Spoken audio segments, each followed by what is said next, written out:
Hello friends, welcome to my YouTube channel GK quiz में आप सभी का बहुत बहुत स्वागत है।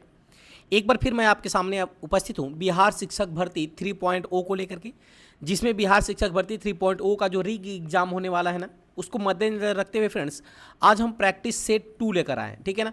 इसके पहले प्रैक्टिस सेट 1 में हमने बिहार के प्राचीन कालीन इतिहास की चर्चा किया था, और इस वीडियो में हम बात करने वाले हैं बिहार के मध्यकालीन इतिहास से बनने वाले जितने भी महत्वपूर्ण प्रश्न हैं फ्रेंड्स ना, वो सभी प्रश्नों को मैं इस वीडियो में लेकर उपस्थित हूँ। तो चलिए देरी न करते हुए शुरुआत करते हैं बिहार स्पेशल के इस स्पेशल वीडियो को। लेकिन अंत में फ्रेंड्स यदि वीडियो की क्वालिटी और कंटेंट अच्छा लगा तो चैनल को सब्सक्राइब करते हुए बेल आइकन दबाना मत भूलिएगा, ताकि जो भी मैं वीडियो अपलोड करूँ उसका नोटिफिकेशन आपके पास पहुँच सके। ठीक है ना। तो चलिए शुरुआत करते हैं पहले क्वेश्चन से। पहला क्वेश्चन आपके स्क्रीन पर कह रहा है फ्रेंड्स कि मिथिला या तिरहुत के कर्णात या कर्नात राज्य का उदय 1097 से 1098 ईस्वी में किसके शासन काल में हुआ था, यानी किस पाल शासक के शासन काल में हुआ था, ये पहला प्रश्न है। तो पहले प्रश्न का आंसर हो जाएगा फ्रेंड्स रामपाल। क्या हो जाएगा? रामपाल, यानी क्वेश्चन नंबर ए का विकल्प नंबर ए बिल्कुल सही हो जाएगा। मिथिला या तिरहुत के कर्णात या कर्णात राज्य का जो उदय है ना, ये रामपाल के शासनकाल में हुआ था, यानी कह सकते हैं कि विकल्प नंबर ए बिल्कुल सही हो जाएगा। ठीक है। वहीं दूसरा क्वेश्चन आपके सामने स्क्रीन पर है। चूंकि देखिए फ्रेंड्स याद रखिएगा ये प्रैक्टिस सेट है ना, चूंकि ये क्या है, प्रैक्टिस सेट है, इसलिए मैं केवल क्वेश्चन कराता चला जाऊंगा और आप अंत में बताइएगा कि आपका कितना स्कोर हुआ। ठीक है ना। चलिए अगला प्रश्न कह रहा है कि मिथिला या तिरहुत के कर्णात या कर्नात राजवंश का संस्थापक कौन था। मोस्ट इंपॉर्टेंट प्रश्न है ना। तो कर्णात या कर्नात वंश का संस्थापक कौन था, ये आपसे प्रश्न पूछ रहा है। तो याद रखिएगा उसके संस्थापक थे नन्यदेव। कौन थे फ्रेंड्स? नन्यदेव, यानी इस क्वेश्चन का जो विकल्प है विकल्प नंबर बी बिल्कुल सही हो जाएगा। ठीक है ना। तो ये भी आपको याद रखना है। चलिए आगे बढ़ते हैं अगले क्वेश्चन की तरफ। अगला क्वेश्चन है मिथिला के कर्णात या कर्नाट शासकों की राजधानी कौन सी थी। याद रखिएगा जो एक टाइप के प्रश्न है मैंने सबके सब एक साइड से रखा है ना, ताकि कोई भी प्रश्न आपको छूट न जा पाए। तो मिथिला के जो कर्णाट या कर्नाट शासक की राजधानी की मैं बात करूं तो फ्रेंड्स इसकी राजधानी थी सिमरावगढ़। क्या थी? सिमरावगढ़, यानी इस क्वेश्चन का जो विकल्प है विकल्प नंबर सी बिल्कुल सही हो जाएगा। सिमरावगढ़ राजधानी थी। वहीं लगे हुए अगले क्वेश्चन की चर्चा करें तो अगला क्वेश्चन कह रहा है कि कर्णाट या कर्नाट वंश का अंतिम शासक कौन था। तो कर्णाट या कर्नाट वंश का अंतिम शासक जो था ना फ्रेंड्स, वो था, याद रखिएगा, हरि सिंह। कौन था? हरि सिंह, यानी इस क्वेश्चन का जो विकल्प है विकल्प नंबर बी बिल्कुल सही हो जाएगा। हरि सिंह है कर्नाट वंश का अंतिम शासक। ठीक है। अच्छा अगला प्रश्न वही है कि कर्णाट या कर्नाट वंश के शासन का अंत कब हुआ था। तो याद रखिएगा कर्नाट वंश के शासन का अंत कब हुआ था। तो इसका अंत हुआ था 1378 ईस्वी में। कब हुआ था? 1378 ईस्वी में, यानी इस क्वेश्चन का जो विकल्प हो जाएगा विकल्प नंबर ए बिल्कुल सही हो जाएगा। चलिए आगे बढ़ते हैं अगले क्वेश्चन की तरफ। अगला क्वेश्चन आपके सामने है फ्रेंड्स कि बिहार में किस वंश के शासन के दौरान पंजी प्रबंध का विकास हुआ था। तो बिहार के अंदर किस वंश के शासन के दौरान पंजी प्रबंध का विकास हुआ था। तो जल्दी से फटाफट कमेंट करके बता दीजिए। इस क्वेश्चन का जो आंसर हो जाएगा ना फ्रेंड्स, वो हो जाएगा कर्णाट वंश, है ना। कर्णाट वंश के शासन काल में फ्रेंड्स ना पंजी प्रबंध का विकास हुआ था बिहार के अंदर, तो ये भी आपको याद रखना है।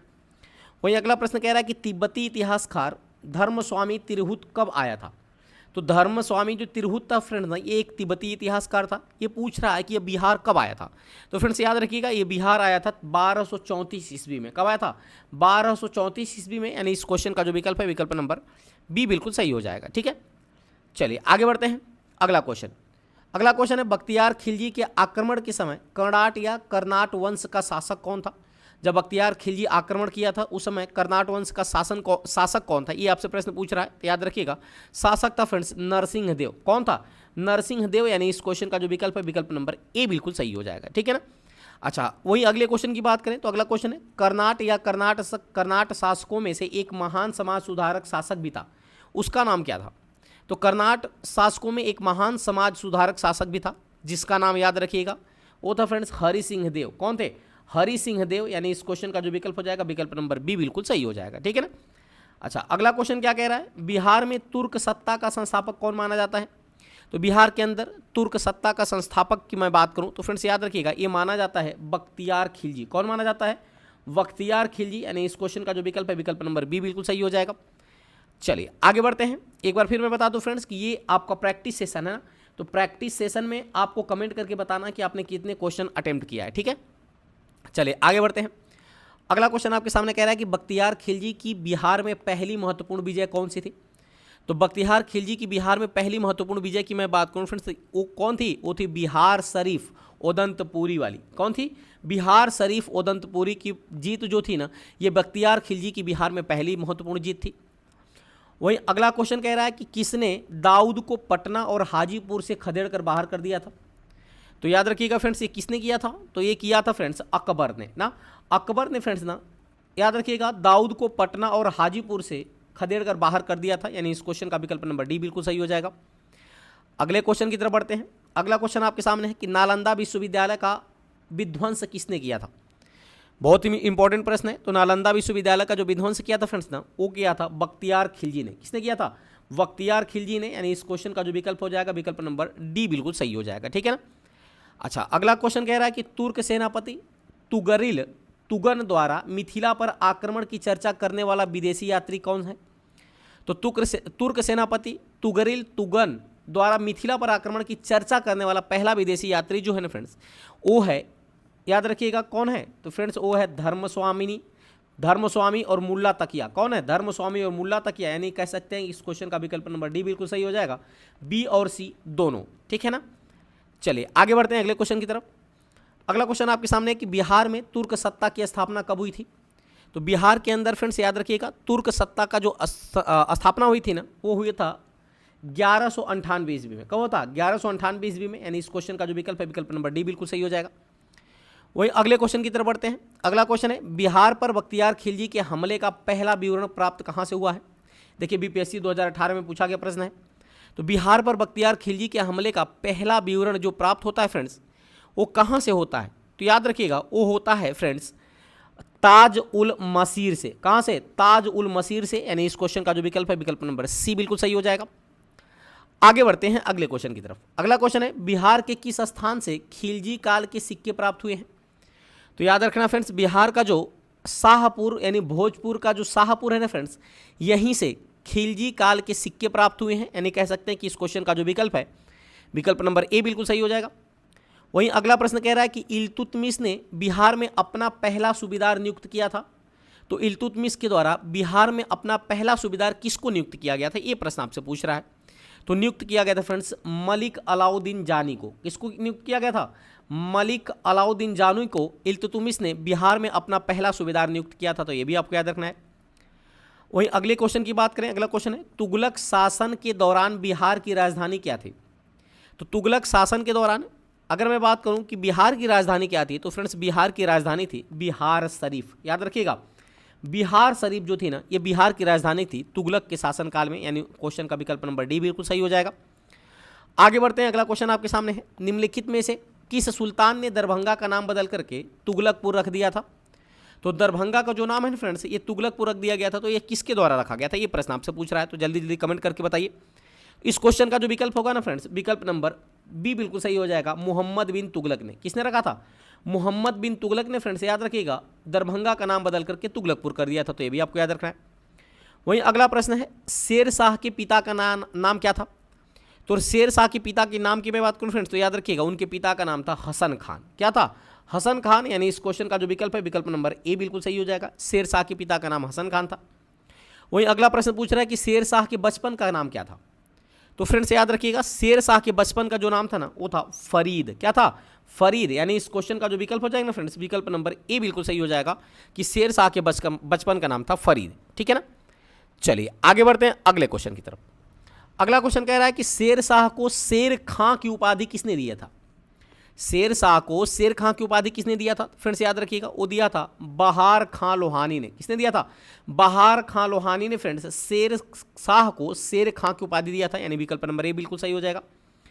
वहीं अगले प्रश्न की बात करें। अगला प्रश्न कह रहा है कि शेर शाह ने सूरजगढ़ की लड़ाई में बंगाल की सेना को हराया, तो कब हराया था? यानी इस क्वेश्चन का जो विकल्प हो जाएगा, विकल्प नंबर ए बिल्कुल सही हो जाएगा। 1536 ईस्वी में शेर शाह ने सूरजगढ़ की लड़ाई में बंगाल की सेना को हराया था। यानी विकल्प नंबर ए बिल्कुल सही हो जाएगा। अगला प्रश्न कह रहा है कि बंगाल के किस शासक को शेर शाह ने अपदस्थ कर दिया था, यानी उनके पद से हटा दिया था? तो बंगाल का कौन सा शासक था? याद रखिएगा फ्रेंड्स, वो था बंगाल का गयासुद्दीन महमूद शाह। कौन था? गयासुद्दीन महमूद शाह, जिसको बंगाल के शासक के तौर पर शेर शाह ने इनको अपदस्थ कर दिया था, यानी इनको पद से हटा दिया था ना। चलिए आगे बढ़ते हैं। अगला प्रश्न है, बंगाल के किस शासक को शेरशाह ने अपदस्थ किया था? अभी इस क्वेश्चन को मैंने बताया है। शेरशाह और हुमायूं के बीच 1539 ईस्वी में कौन सा युद्ध लड़ा गया था? तो शेरशाह और हुमायूं के बीच जो युद्ध लड़ा गया था, पहली बात वो कब लड़ा गया था? तो 1539 में लड़ा गया था। तो उस युद्ध का कौन सा नाम है, ये आपके लिए काफ़ी अति महत्वपूर्ण है। तो फ्रेंड्स याद रखिएगा, उस युद्ध का नाम है चौसा का युद्ध, ठीक है ना। यानी विकल्प नंबर ए बिल्कुल सही हो जाएगा। शेरशाह और हुमायूं के बीच जो 1539 में ईस्वी में युद्ध हुआ था ना, उस युद्ध का नाम है चौसा का युद्ध, ठीक है। चलिए आगे बढ़ते हैं अगले क्वेश्चन की तरफ। अगला क्वेश्चन है कि शेरशाह ने पटना को बिहार की राजधानी कब घोषित किया था? तो फ्रेंड्स शेरशाह के द्वारा पटना को बिहार की राजधानी कब घोषित किया गया था? 1541 ईस्वी में। यानी इस क्वेश्चन का जो विकल्प है, विकल्प नंबर बी बिल्कुल सही हो जाएगा। अगला क्वेश्चन कह रहा है कि शेरशाह द्वारा पटना में दुर्ग निर्माण तथा इसे राजधानी बनाने की जानकारी कहाँ से प्राप्त होती है? याद रखिएगा, मोस्ट इंपॉर्टेंट प्रश्न आपके लिए फ्रेंड्स। तो इसकी जो जानकारी है ना, ये प्राप्त होती है तारीखे दाऊदी से। कहाँ से प्राप्त होती है? तारीखे दाऊदी से। यानी इस क्वेश्चन का विकल्प नंबर ए बिल्कुल सही हो जाएगा। शेरशाह द्वारा पटना में दुर्ग निर्माण तथा इसकी राजधानी बनाने की जो जानकारी है वो तारीखे दाऊदी से प्राप्त होती है। यानी विकल्प नंबर ए बिल्कुल सही हो जाएगा।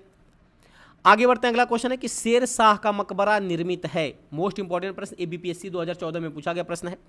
तो शेरशाह का जो मकबरा है ना फ्रेंड्स, याद रखिएगा, वो किससे निर्मित है? तो वो निर्मित है, याद रखने वाली बात है, किससे निर्मित है? जल्दी से फटाफट कमेंट करके बताइए। इस क्वेश्चन का जो विकल्प हो जाएगा, विकल्प नंबर ए बिल्कुल सही हो जाएगा, सासाराम में। कहाँ निर्मित है फ्रेंड्स? तो सासाराम में निर्मित है। यानी विकल्प नंबर ए बिल्कुल सही हो जाएगा। अगला प्रश्न है, बिहार का अंतिम अफगान शासक कौन था? तो बिहार का अंतिम अफगान शासक जो था ना फ्रेंड्स, वो था दाऊद खां करारानी। कौन था? दाऊद खां करारानी जो था फ्रेंड्स ना, ये अफगान शासक, अंतिम अफगान शासक था बिहार का, ठीक है ना। चलिए आगे बढ़ते हैं। अगला प्रश्न है, अकबर ने बिहार तथा बंगाल को कब मुगल साम्राज्य में मिला लिया था? तो अकबर ने बिहार तथा बंगाल को मुगल साम्राज्य में मिलाया था कब? तो वो मिलाया था फ्रेंड्स, याद रखिएगा, 1576 ईस्वी में। कब मिलाया था? 1576 ईस्वी में। यानी इस क्वेश्चन का जो विकल्प है, विकल्प नंबर सी बिल्कुल सही हो जाएगा। वहीं अगला प्रश्न कह रहा है कि 1577 में अकबर ने किसे मिथिला का शासक घोषित किया था? तो 1577 के दौरान अकबर ने महेश ठाकुर को, याद रखिएगा, महेश ठाकुर को मिथिला का शासक घोषित किया था। यानी 1576 में बिहार और बंगाल को मुगल साम्राज्य में मिला लिया था अकबर ने, जबकि 1577 में मिथिला का शासक महेश ठाकुर को घोषित किया था अकबर ने। ये भी आपको याद रखना है। अगला प्रश्न आपके सामने है, महेश ठाकुर ने किस स्थान पर अपनी राजधानी बनाई थी? तो महेश ठाकुर ने किस स्थान पर अपनी राजधानी बनाई थी? तो फ्रेंड्स याद रखिएगा, ये बनाया था राजनगर में। कहाँ बनाया था? राजनगर में। यानी इस क्वेश्चन का विकल्प नंबर ए बिल्कुल सही हो जाएगा। अगला प्रश्न है, मुगल प्रांतपति मान सिंह ने बिहार में अपनी राजधानी कहाँ स्थापित की थी? तो मुगल प्रांतपति मान सिंह के द्वारा बिहार में जो अपनी राजधानी बनाया गया था, वो फ्रेंड्स बनाया गया था रोहतास के अंदर। कहाँ बनाया गया था? रोहतास में। यानी इस क्वेश्चन का जो विकल्प है, विकल्प नंबर ए बिल्कुल सही हो जाएगा। चलिए आगे बढ़ते हैं। अगला प्रश्न है, 1621 ईस्वी में जहांगीर ने किसे बिहार का प्रांतपति नियुक्त किया था? तो 1621 ईस्वी में जहांगीर के द्वारा बिहार का प्रांतपति नियुक्त किया गया था। उसको किसको किया गया था? तो इस क्वेश्चन का जो विकल्प हो जाएगा, विकल्प नंबर ए बिल्कुल सही हो जाएगा, परवेज को। किसको नियुक्त किया गया था? परवेज को, ठीक है ना। चलिए अगला क्वेश्चन है आपके सामने, औरंगजेब ने 1702 ईस्वी में किसे बिहार का सूबेदार नियुक्त किया था? तो औरंगजेब के द्वारा 1702 ईस्वी में बिहार का सूबेदार नियुक्त किया गया था। तो किसको नियुक्त किया गया था? ये नियुक्त किया गया था अजीम को। किसको? अजीम को। यानी इस क्वेश्चन का जो विकल्प है, विकल्प नंबर ए बिल्कुल सही हो जाएगा। वहीं आगे बढ़ते हैं अगले क्वेश्चन की तरफ। अगला क्वेश्चन है फ्रेंड्स, मुगल वंश का पहला शासक जिसने पटना में अपना राज्याभिषेक किया था, वह कौन था? तो फ्रेंड्स वो याद रखिएगा, वो था बहादुर शाह। कौन था? बहादुर शाह। यानी इस क्वेश्चन का जो विकल्प होगा फ्रेंड्स, विकल्प सॉरी ना, इसको अब विकल्प नंबर ए बिल्कुल सही हो जाएगा। क्या हो जाएगा? फर्रुख सियर। कौन था? फर्रुख सियर ने फ्रेंड्स, जो कि मुगल वंश का पहला शासक था, जिसने पटना में अपना राज्याभिषेक किया था। यानी विकल्प नंबर ए बिल्कुल सही हो जाएगा। अगला क्वेश्चन है, मराठा पेशवा बाजीराव के किस वर्ष पटना, बिहार शरीफ तथा भागलपुर पर आक्रमण किया था? तो मराठा पेशवा बाजीराव ने किस वर्ष पटना, बिहार शरीफ तथा भागलपुर, यहाँ तीनों जगह आक्रमण किया था? किस वर्ष किया था? तो फ्रेंड्स याद रखिएगा, ये किया था, याद रखने वाली बात है, 1743 ईस्वी में। कब किया था? 1743 में। यानी इस क्वेश्चन का विकल्प नंबर बी बिल्कुल सही हो जाएगा।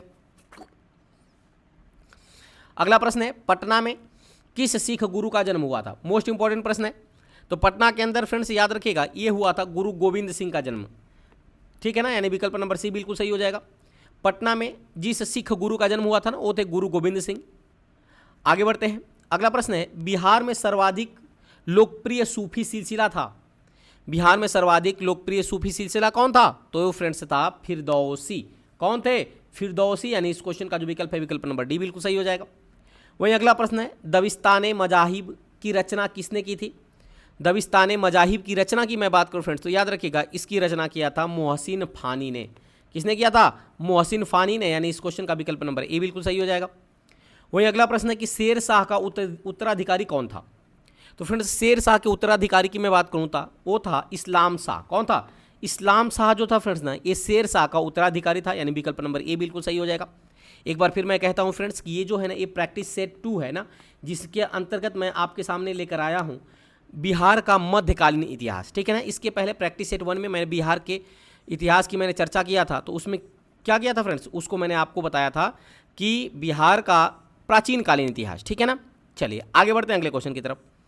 अगला क्वेश्चन है बिहार में कादरिया संप्रदाय के पहले संत कौन थे? तो बिहार में कादरिया संप्रदाय के पहले संत की मैं बात करूं फ्रेंड्स तो याद रखिएगा वो कौन थे? तो वो थे फ्रेंड्स अली शेर। कौन थे?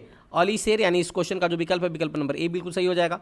बिहार में कादरिया संप्रदाय के पहले संत थे अली शेर, तो ये भी आपको याद रखना है। आगे बढ़ते हैं अगले क्वेश्चन की तरफ। अगला क्वेश्चन है शेख सरफुद्दीन याहिया मनेरी का मकबरा कहाँ स्थित है बिहार के अंदर? शेख सरफुद्दीन याहिया मनेरी का जो मकबरा है ना वो बिहार के अंदर याद रखिएगा वो स्थित है बिहार शरीफ में। कहाँ स्थित है? बिहार शरीफ में, यानी इस क्वेश्चन का जो विकल्प है विकल्प नंबर बी बिल्कुल सही हो जाएगा। वहीं अगला प्रश्न है बाबर के आक्रमण के समय बिहार में लोधी शासक का गवर्नर कौन था?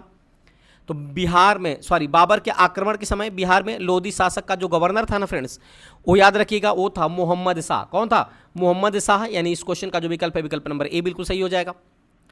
आगे बढ़ते हैं अगले क्वेश्चन की तरफ। अगला क्वेश्चन है गुरु नानक ने किस वर्ष बिहार में पटना तथा बोधगया की यात्रा किया था?